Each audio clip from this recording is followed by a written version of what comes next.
On Judgment Day, I believe, God will check at least 3 measurable priorities during our lifetime. I believe so. Firstly, our schedules.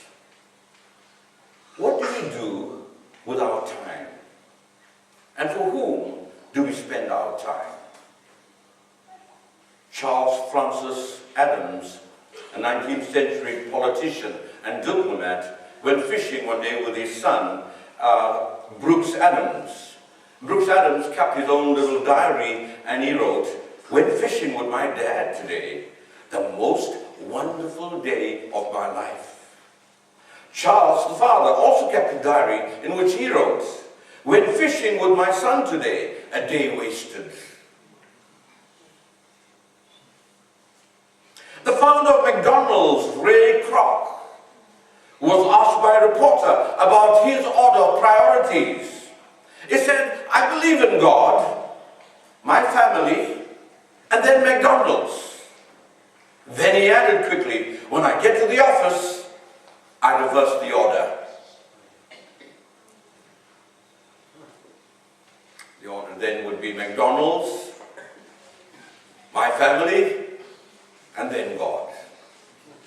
That's the typical priority order for most people, 99.9% anyway.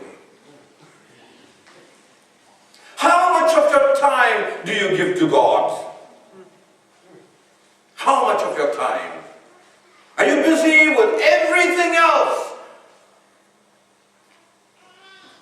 And then barely give him 2 hours on a Sunday morning. And then too, you have the cell phone on vibrate.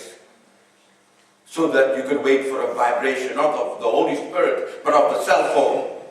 So you can run out and answer. Is that the kind of time are you giving to God? Secondly, our spending. How's your priority about spending? I'm sure we'd be embarrassed if God had to look at our accounts, if God had to look at our checkbooks, how much we spend on ourselves, on trivialities. Our spending reveals our priorities. Preparing us for our final exam, Jesus counsels us in Matthew 6, verses 19 to 21. He says, "Don't store treasures on earth." Why? Moths and rust can destroy them.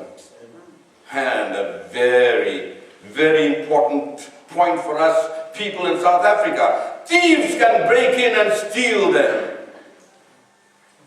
Instead, store up your treasures in heaven, where moth and rust cannot destroy them. We just got the ringing. Hello? Okay. Instead, store up your treasures in heaven, where moths and rust cannot destroy them, and thieves cannot break in and steal them. Your heart will always be where your treasure is. Your heart will only be the direction of your treasures. And so, dear brothers and sisters, you can invest in the earthly kingdom or in the heavenly kingdom. Choice is yours. Thirdly, our speech. I believe we will be judged by our words. Do spiritual things excite us, or do they bore us? Luke 6, verses 45 and 46 tells us that good people do good things because of the good in their hearts. Bad people do bad things because of the evil in their hearts. Your word shows what is in your heart. I like that. Right? Do you like that? Let's look at it again. Good people do good things because of the good in their hearts. Everything emanates from the heart. Bad people do bad things because of the evil in their hearts. Your words show what is in your hearts. Our words show what condition our hearts are. What choices, may I ask, lead to long-term joy? A lot of people say, I just want to be happy. I received a message from a person in Pakistan only this week. Said, pray for me. I just want to be happy. I just want to be happy. A lot of people just want to be happy. Did you know happiness depends upon chance? Happiness depends upon chance. Happenings. It comes from the word hap, which means luck. Happiness is based on circumstances and on chance. Happiness is external. And so when I hear people giggle and laugh, that's external. They're hiding something else. You just let yourself down because you are revealing something about yourself. You see, on the other hand, joy is internal. God is the source of deep, satisfying joy. One of the names for God in Psalms 43 is in the Hebrew Bible, and it's not one of those names that we know so well like Jehovah Jireh and all the other names. It is the name El Simchatigar, really meaning I'm the God of exceeding joy. Hallelujah! Amen. The God that we serve is the God of exceeding joy. Psalm 43:4 says, I'm the God of overflowing, abundant joy. I will go to the altar of God, to the God, the source of all my joy. And so if you want real joy, go to the source of joy himself. Go to the God of exceeding joy. Deep, satisfying joy comes from a good relationship with God. And so if you want this kind of joy, you'll get it only from God. You won't get it in things. You won't get it in wealth. You won't get it from people. You'll only get it from God. A lot of people are seeking happiness because they will never get joy because they don't have a relationship with God. Joy is eternal. 3 ways people can deal with life. Firstly, we can take the road most traveled, and most people do that. They're content to live a normal life. They fit in with what the majority considers to be the good life. The Bible refers to this as the broad road, the easy road. Jesus says to us, go in through the narrow road. The road that we should be taking is the narrow road. But a lot of people want to take the broad road. That is why we have a road called Broadway. Because people like the broad way. People don't like the narrow way.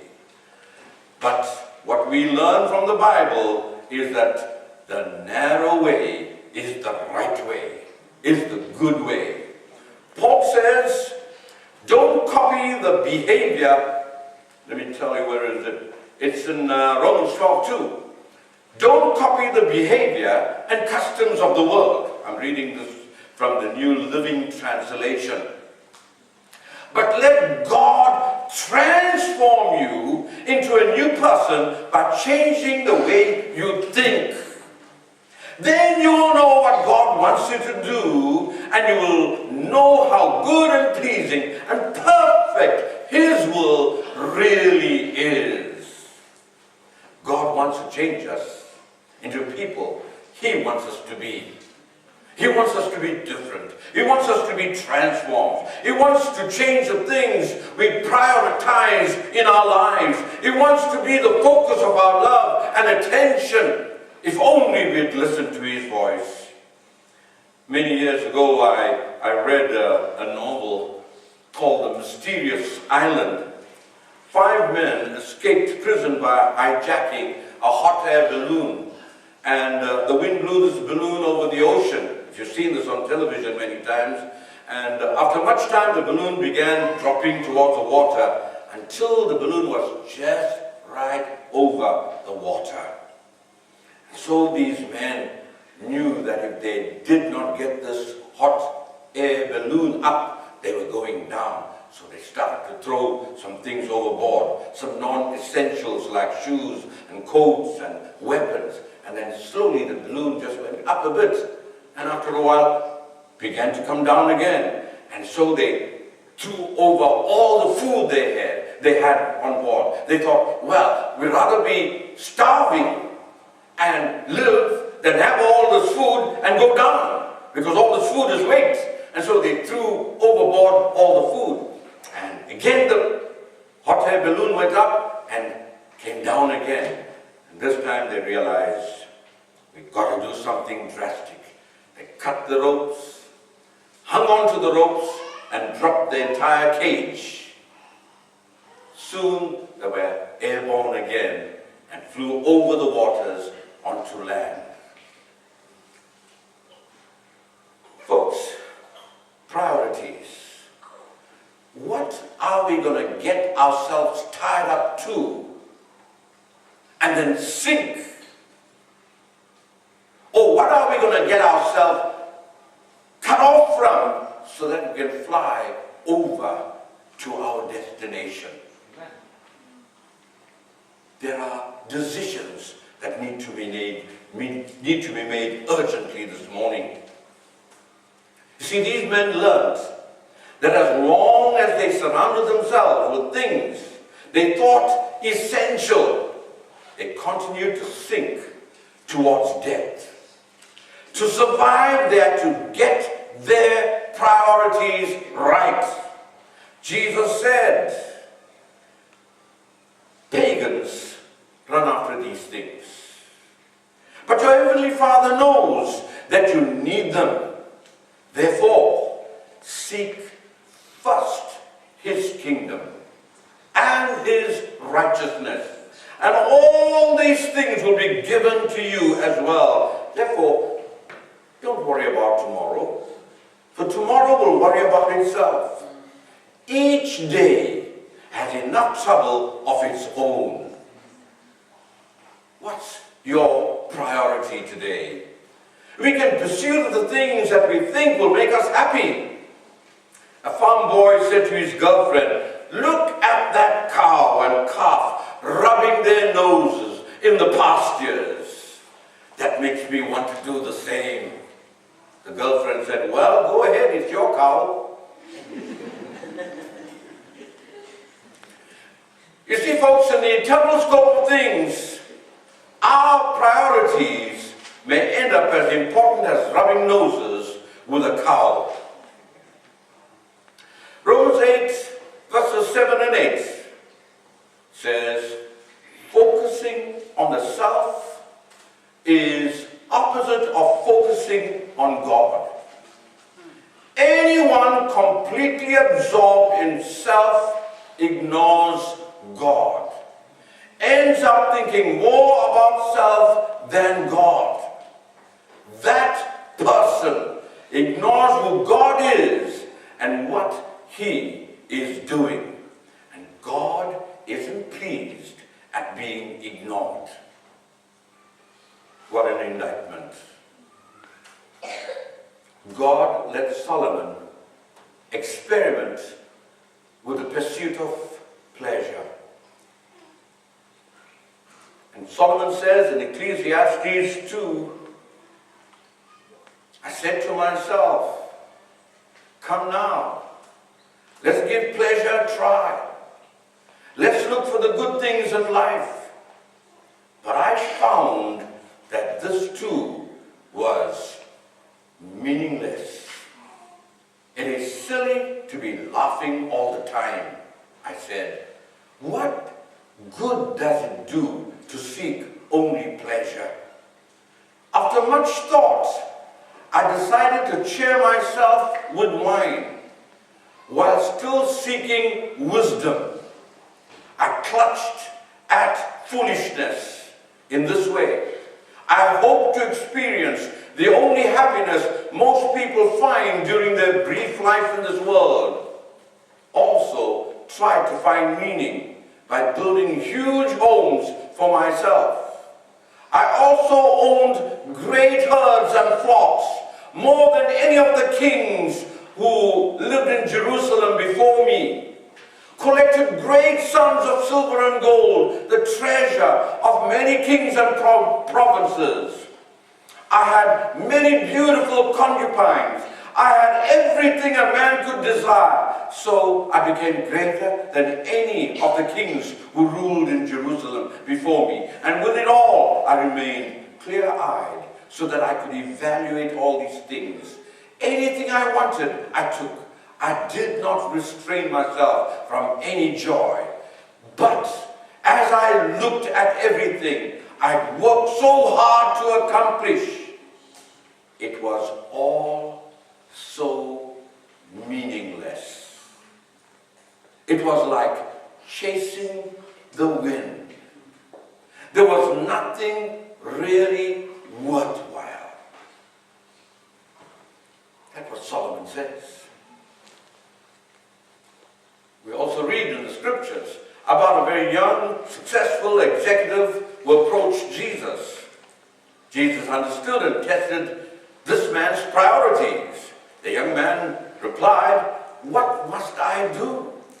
Jesus told him, "If you want to be perfect, go and sell all that you've got and give the money to the poor, and you will have treasure in heaven. Then come and follow me." But when the young man heard this, he went away sadly because he had many possessions. Sadly, many possessions owned him. Don't you know that you are slaves of anyone you obey? You become a slave of whatever you got. We can't see God's purpose for our life. You see, folks, the payoff of investing in the things of God is out of this world. The payoff for investing in the things of God is totally out of this world. To be on track, our priorities should parallel Jesus' priorities. Jesus prioritized spending time alone with God in prayer more than spending time with people. He would break away from his team. He would break away from those that followed him just to spend time with the Father. He spent his life teaching others about God. He went through all the towns and villages, teaching in their synagogues, preaching the good news of the kingdom, healing every disease and sickness. Throughout the ministry of Jesus, he used every opportunity to teach people how to best understand and please God. That's what he taught. How God must be first in your life. How you need to please him. We try to do this in church sermons, Sunday school lessons, and all our different activities. We tell people, get plugged in with us. Prioritize God in your life. We notice that Jesus protected his time from other people's agendas. And it's important for us to protect our time from other people's agendas as well. The people tried to set Jesus' agenda. The people saw the wonderful work that Jesus had done. They said, "Oh, it is true. This is the one who speaks for God, who has come into the world. Jesus knew they were going to come and take him to make him king. So he bypassed them and went over to a mountainside by himself to pray. Jesus made it a priority to save people, to touch people, to heal people. And that is why the Bible says in Luke 19:10, the Son of Man came to seek and to save the lost. It was his priority. And so it must be our priority as well. If you've been part of bringing someone to Jesus, it will impact your life if you haven't discovered that already. It is why I believe God created us to help save others, to help better other people's lives. And that is why Global Mission Center exists as a mission to reach, to touch, to ignite, to bless people wherever they are. We want to connect people everywhere with Jesus Christ our Savior. This is the priority of this church. We may not have a lot of people. We may not have a lot of money. We may not have a lot of contacts like others. But this is our priority. And we must never ever stray from that. We made that very clear right from the outset. This is going to be our priority because it's God's priority. What is your priority? Are you still waiting to be blessed? We've been blessed already. Some people would say we've been blessed off our socks. And that's why a lot of people don't wear socks. We've been blessed beyond our talking. It's time now to be a blessing. It's time now to go out. It's time now to tell somebody. It's time now to share this blessing with everybody else. That's our priority. If it's not your priority, then it is my prayer this morning that you will seek the heart of God and know what is his priority. He came as a sinless Lamb of God to take away the sins of the world. He came to save his people from their sins. He came to die for them. That was his mission. Folks, if we say we love Jesus, if we say we have a desire in our hearts to serve him, then what is our priority? If you've been in the church for years and years and years, I ask you this morning to examine your priority. Are you here just to be a member? Are you here just to fill 2 seats? We appreciate all of that, but that's not good enough for you. That won't take you to heaven one day. We need to get our priorities right. We spend our lives just living it to make a living, but we don't need to. Christ has come to give us life, to give it more abundantly. We need to live it for him. We need to spend it for him. And when life is over, it really is the beginning of real life.